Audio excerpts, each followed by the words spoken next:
Good afternoon, everyone. My name is Wandera Julius. I'm in group four, group three, and I'm going to continue with the presentation where my colleague stopped.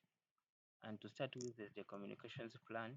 A communications plan is basically a document that describes how are you going to communicate the right messages to the right people at the right time. Basically, this is a document organized to show you how you are going to report the correct information or the message to the right people and at the right time.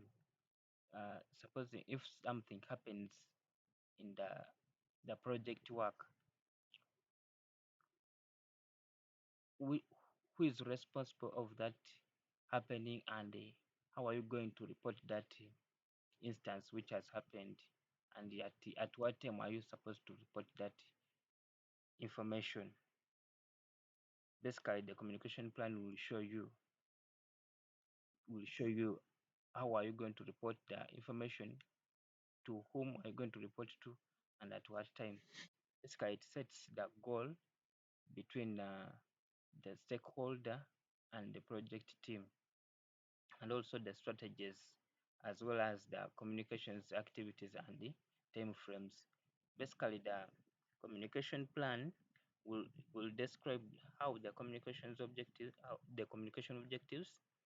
how those objectives will be accomplished, the time frames and the effort involved throughout the project, and how you will measure the success of the project. Communications plan. This here it is a communications plan template. Basically, the communication plan will be like this, but we have organized one for our project, which is a job portal job portal project. We have organized the communication plan. We shall present it in our report. But basically, this is a template which shows you how the communication plan is or looks like. To continue with, we have RACI charter. Sorry, RACI chart. This is a chart which stands for responsible, accountable, consulted, and informed. Basically, these letters represents the ownership each person involved in the a project will have on an individual deliverables. Basically, this is a chart which shows the people responsible, accountable, consulted, or informed about the project. And this is how it looks like. We have the steps on the vertical side, and we have the ownership and the tasks. For example, if the task is about the project executive, the project executive will be accountable of that task one. The project manager will be both accountable or responsible, and business analyst uh, will be consulted of about that task, and then the technical architect will be informed, and the application developers will be also informed.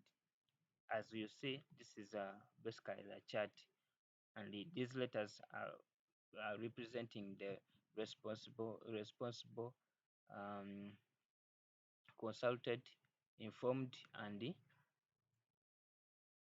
the accountable. And these are just the keys where explaining the chart: accountable, uh, accountable, and the responsible, then the responsible, which is R. Then to continue with, it is a team charter.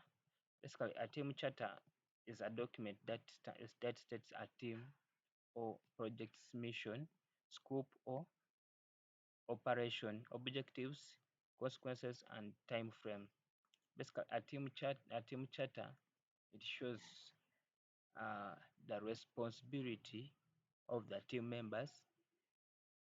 What are they going to do in the project, the scope of the project, and it also indicates the mission of the project, and even the objectives and the consequences of the project with the time frame.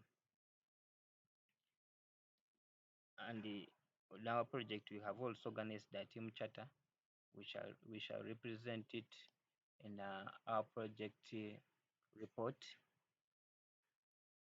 Uh, yeah, Sky, that is it. Those are that is the end of our presentation. Thank you for listening.